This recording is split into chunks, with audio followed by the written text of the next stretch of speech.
Bapak Ibu hadirin sekalian, bangsa kita menghadapi 5 pokok tantangan. Pertama adalah kita menghadapi bonus demografi yang bermula pada tahun 2020 ini sampai ke depan. Jumlah penduduk Indonesia didominasi oleh generasi usia 15 ke 64 tahun. 69% dari jumlah penduduk Indonesia yang sekitar 238 juta itu terdiri dari usia 15 ke 64. Yang 15 besar, kemudian bertambah lama, bertambah kecil. Apa artinya? Kualitas bangsa ini ke depan sangat ditentukan oleh kualitas anak-anak muda ini, oleh generasi 2000 yang berusia 15, kemudian sarjana yang muda dan sebagainya. Kedua, yang menjadi masalah adalah bahwa kualitas dari generasi muda ini tidak terlalu tinggi. Kita menghadapi masalah bahwa tidak bisa, yaitu yang mengukur kualitas pendidikan kita. Maka dari 70 negara, Indonesia adalah nomor 64. Nomor 1 Singapura, dan di atas lagi adalah OECD countries. Tapi yang paling rendah, nomor 64, adalah Indonesia. Apa kelemahan dari pendidikan kita? Matematika, sains, dan reading.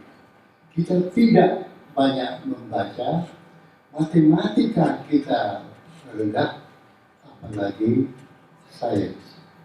Kemudian saudara sekalian, ada menjadi permasalahan bahwa akibat dari rendahnya intelektualitas ilmu itu, maka produktivitas kita sangat rendah.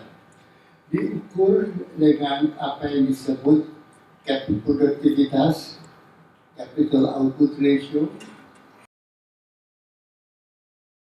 Tapi para ahli-ahli berkata, andai kata Indonesia memusatkan diri pada human resource development sehingga keluar dari PISA yang rendah itu bisa naik ke tinggi dengan brain power yang maju, produktivitas naik, maka persatuan modal kita bisa menghasilkan lebih banyak.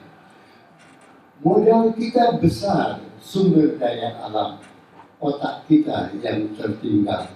Dan jika kita tekankan habis-habisan pada human resource development, pada 2043 Indonesia bisa lepas landas. Jadi, apa kata studi-studi yang ada? Indonesia kau mengalami bonus demografi 2020 ke atas.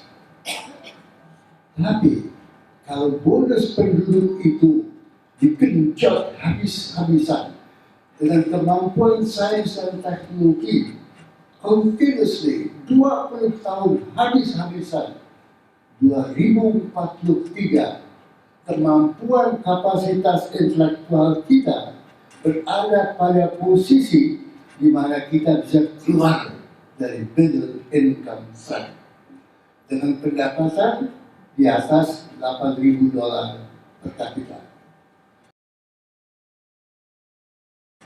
Jadi, saudara sekalian, saya melihat ada di ujung jalan tahun 2043 kemampuan cahaya keluar dari middle income trap asal habis-habisan pada sumber daya manusia.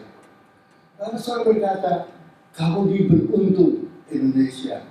Kalau kalian punya sumber daya alam yang melimpah besar, banyak, kau bisa sudah punya modal sumber daya alam. Tinggal otakmu isi pada sumber daya alam itu sehingga bisa kau terbang. Ini membawa saya pada biodiversity. Why? Mengapa alam kita tidak menghasilkan lepas landas itu?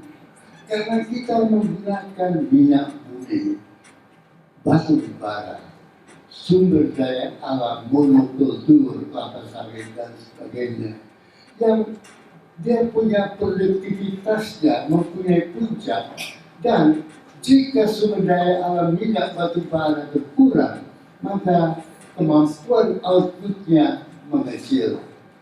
Jadi permasalahan kita adalah resource use kita tidak sustainable. Maka saya pelajari gimana ya, kok Cina itu kok bisa terbang tinggi dalam waktu yang singkat sampai sekarang menjadi musuh Amerika Serikat yang jauh yang tadinya sehabis Perang Dunia Kedua menjadi jagoan internasional.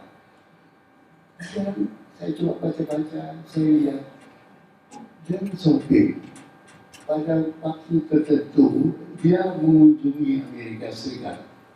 Dia lihat, dia pelajari, dia macam-macam. Dia pergi ke Jerman, dia pergi ke Jepang, dia pergi ke mana-mana. Kembali dia ke ibu kotanya, dia berkata, kita ketinggalan di dalam X, Y, Z. Kita perlu kejar ketinggalan ini. Mari kita kirim ribuan mahasiswa ke Amerika Serikat, ke Jerman, ke Jepang, untuk curi ilmu pengetahuan itu. Maka keluar ahli-ahli moneter. Tapi bagi saya yang penting adalah otak dicuri atau belajar dari ahli-ahli keuangan Amerika Serikat diterapkan di negaranya. Lagi-lagi Bu, satu story yang lain lagi. Otak teman-teman di RRT berpikir, apa perkembangan dunia ini? Aging. Jepang, aging population. RRT juga aging population. Amerika juga aging population. Europe juga aging population.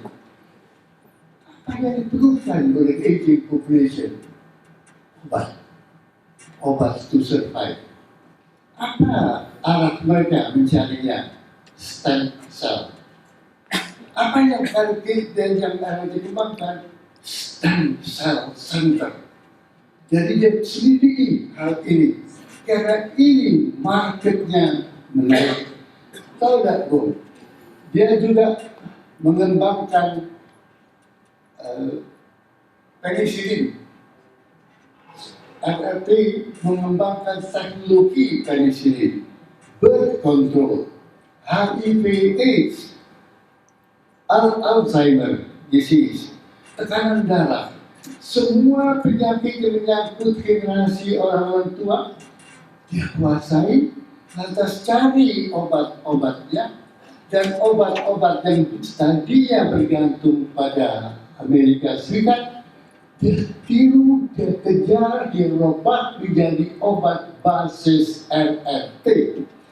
Sehingga kalau sudah mau beli penicillin, RRT bisa menjualnya. Tidak lagi bergantung pada Amerika Serikat.